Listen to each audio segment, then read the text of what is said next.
13 septembre au 10 octobre 2021, l'espace Cosmopolis à Nantes présente une exposition sur la démocratie à l'heure du numérique. À cette occasion, la Maison de l'Afrique à Nantes a co-organisé le 27 septembre une conférence-débat sur le thème de la citoyenneté et du numérique en Afrique, animée par Myriam Mascarello, journaliste économique à France 24, avec notamment pour invités Sename Kofi Agbo-Djinou, Alexandre Guiberlet et Vedat Lili.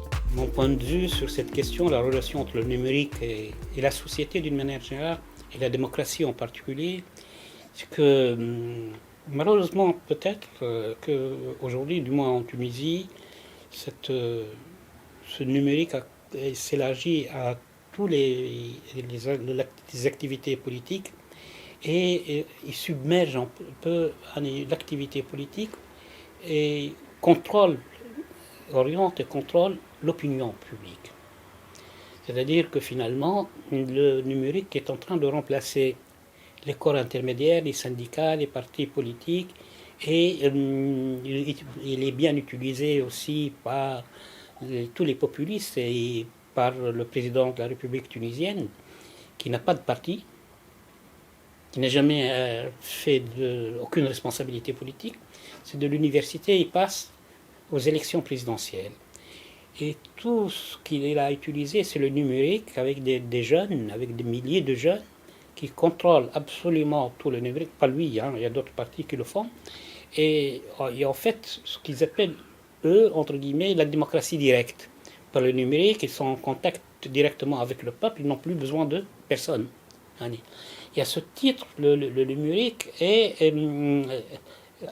arrivé à devenir un instrument pour donner un autre sens à la démocratie, à celle que nous connaissons, classique, un autre sens qui débouche malheureusement souvent vers un populisme et vers une dérive vers la dictature. On ne peut pas gouverner sans intermédiaire, on ne peut pas gouverner sans syndicat, on peut pas. C'est formidable l'instrument numérique actuellement qui est utilisé, mais à court terme, il plaît. Mais en moyen terme, va mener à la catastrophe.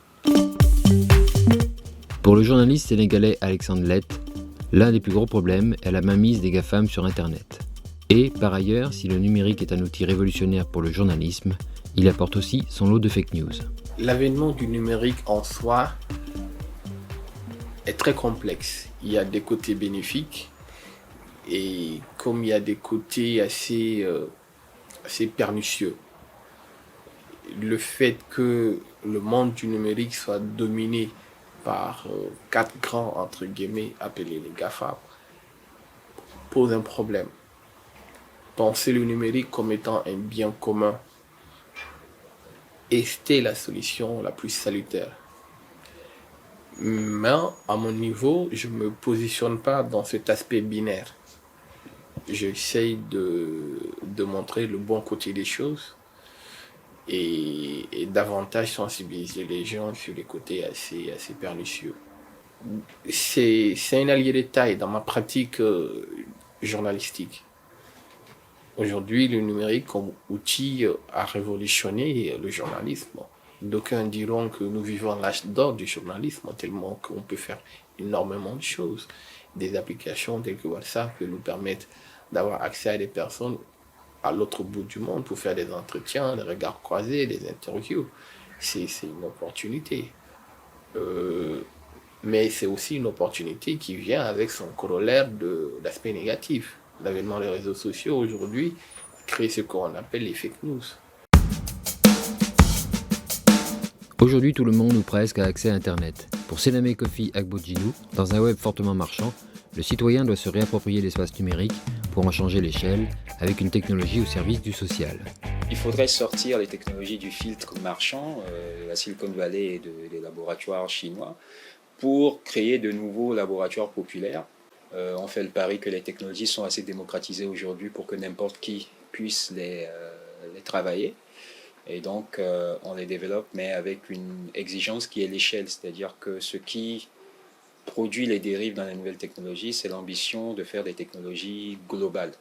Quand vous prenez de la technologie et que vous voulez l'appliquer vraiment dans un territoire très localisé, vous prêtez moins le flanc aux dérives que nous connaissons aujourd'hui. La technologie, du coup, peut être à nouveau soumise à la structure sociale. Parce que le danger, ce qui se passe aujourd'hui, c'est que la technologie s'abstrait de la structure sociale, elle n'est plus au service du social, elle prétend elle-même devenir du social.